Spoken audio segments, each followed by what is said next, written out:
今次咧就係周深谷草9場嘅，就係呢個10月7號晚㗎。咁今日呢個時間咧係10月6號下晝嚟嘅。咁咧就假期嘅關係咧，比較多時間去刨呢個賽績嘅。咁啊講翻我之前嗰幾日嗰個賽事嘅成績嚇，就可能我係比較睇得通法國馬啦。咁法國馬之前嗰日咧第3場嗰個13000幾個4連環，我係中咗9蚊嘅。咁成日都認住咧，就係而家係好似外國馬，特別係法國啊、英國嗰啲馬咧就比較好玩啲嘅。香港馬咧就係9月7號開始到而家咧成個月啦，過咗1個月。我成日都睇到個大局咧，似乎係熱門就唔飛得嘅。咁都冇錯啊！香港馬嚟講都係呢個情況出現嘅。咁有冇爆冷當然都有啦，係嘛？5000幾蚊 Q 都有爆過啦。咁但係咧就係、之前嗰幾次嘅香港賽事咧，我其實都覺得係熱門會入圍嘅。咁但係今日咧呢個情況咧，今日個局啊，即係7號晚聽晚個局咧，我睇有啲唔同嘅。我覺得每季咧890場馬咧800幾900場馬到啦嚇，我覺得係呢次咧將會係每季之中咧最亂嗰3至5日入邊其中一日嚟嘅。就咁喺度睇往績表嘅時間咧，就發覺到咧就係每場馬咧能夠飛到2至3隻嘅馬係嘅場合係好少啊，係咁耐以嚟我諗都可以話有一季半季嘅時間咧，係未試過咁亂嘅亂局嘅。12隻馬你係唔可以飛馬嘅，係有時如果睇準咗嗰隻咧，可能食全餐先得嘅。咁但係好奇怪，佢會唔會開熱門啊？都我覺得都會有嘅，因為亂局之下咧，成日都有個口頭禪，亂局開熱門。咁但係今次就唔同啦，我係亂局係會開冷門或者半冷嘅，我覺得呢次係。個睇法係咁樣嘅，潘頓可以睇低少少啊，唔好揸膽潘頓啲馬，唔好揸膽。我首先呢次嗰個跑馬嘅方式咧就有幾點嘅，我就喺度分享下咁樣啦。我首先咧就係每隻馬咧判斷咗佢係後上、大後上、均速、放頭，分咗呢4種先，咁你就會睇得入腦啲嘅。因為太亂嘅局嘅時間咧，係睇落去好亂嘅，就唔知點揀馬嘅。咁啊，騎師個方面咧，兩個外來騎師潘大衛、金成剛嚇，再加埋香港黨明朗、潘明輝呢4個騎師係未開齋㗎嚇。咁啊，需唔需要留意咧？都需要嘅。咁但係呢幾個咧又唔係好多馬騎，特別係黨明朗好似得1隻添。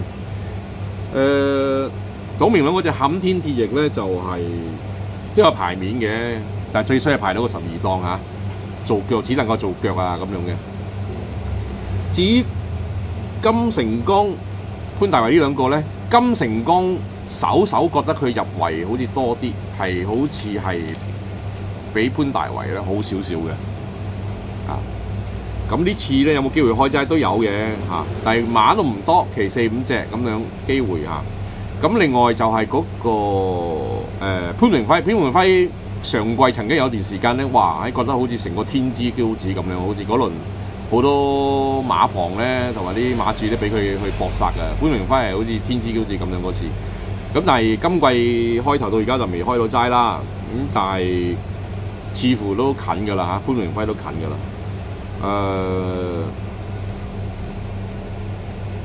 呢次嘅模式咧就係咁樣嘅，時間或者可能當然啦，研究時間都要睇嘅。咁但係呢次咧着重於我睇下，我就有個其實每次都諗定個方式先。有時我哋係諗住拿住個重心頭嗰幾隻或者係中間嗰幾隻啊。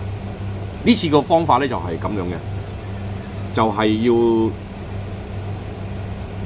特別留意嗰個檔位，我就揀選咗1、2、3、4、5、6檔咁樣，將佢圈咗出嚟先。因為亂局嘅時間咧，時間可能就冇平時咁緊要噶啦，睇時間睇個往績嘅時速。呢次反而係要睇個檔位，我覺得先將嗰啲1、2、3、4、5、6檔圈咗出嚟先，咁然後喺入邊揀選個膽。如果拿捏到個膽嘅話咧，可以好啲嘅。咁當然啦，以複式好啲啦。咁但係有冇重心馬咧？我感覺上係有嘅。咁但係我而家咧 tips 嚟講咧，我先揀咗每場我揀咗2隻先，就喺1、2、3、4、5、6檔嗰度挑咗出嚟先。而家係初步啦，因為而家都係離開跑馬仲有1日嘅時間啊嘛。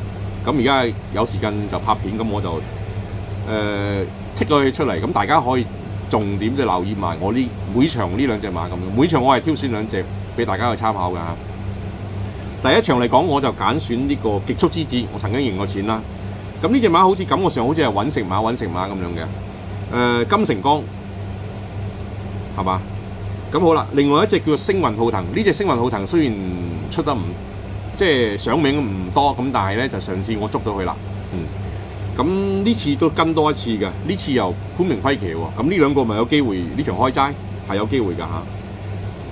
呢場馬就係會有好多後上馬，包括埋嗰隻冷冷地嘅11號嗰隻香港精神都唔好忽略，基本上係11隻馬咧都唔飛得嘅，有2場11隻馬。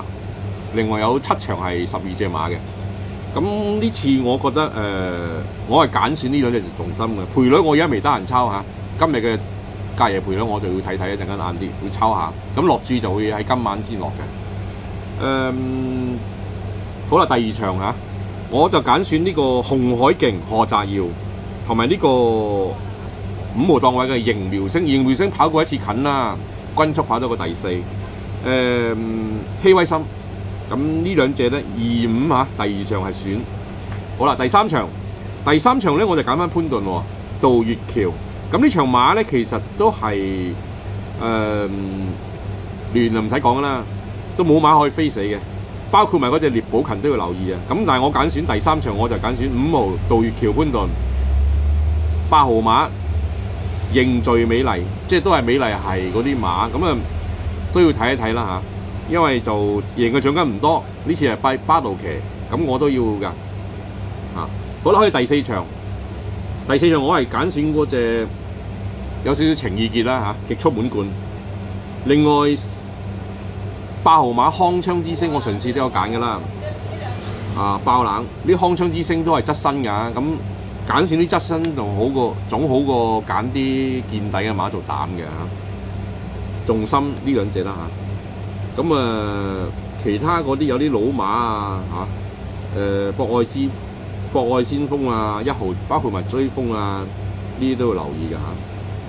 揀選呢個重心1、2、3、4、5、6檔之餘咧，亦都要再睇埋個騎師同埋嗰個狀態而家就未有時間再深入研究嚇。咁但係第4場揀選5號、8號。好啦，第5場咧。胡椒軍曹又係有情意結啊，中過冷嘅。咁加上呢個潘頓狀態去唔去得翻咧？但係呢隻馬其實可以揸膽嘅，潘頓減分減到都咁上下啦，係咪先？所以胡椒軍曹都係要嘅潘頓。咁另外就係喺呢個9號新力超星咧，潘大偉啊嚇，側身馬未見底，上次冇識睇嘅，呢隻應該會冷嘅，一冷一熱嚇。好啦，第6場咧就係領航天子8號馬巴道騎嘅。咁另外喺1、3、4嗰度揀爆笑上次係贏咗啦，但係佢加6分。咁不如要隻臘八村啦嚇，臘八村呢隻馬應該都唔會好冷噶啦，呢啲都係幾倍嘅馬嚟嘅100。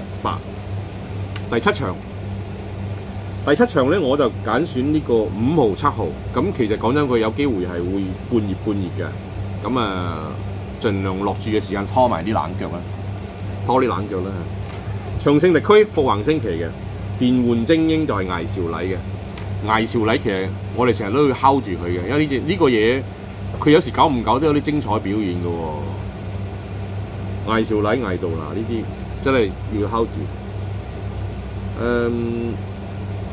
好亂嘅，第7場都係好亂嘅。好啦，去到第8場，第8場咧都係亂嘅。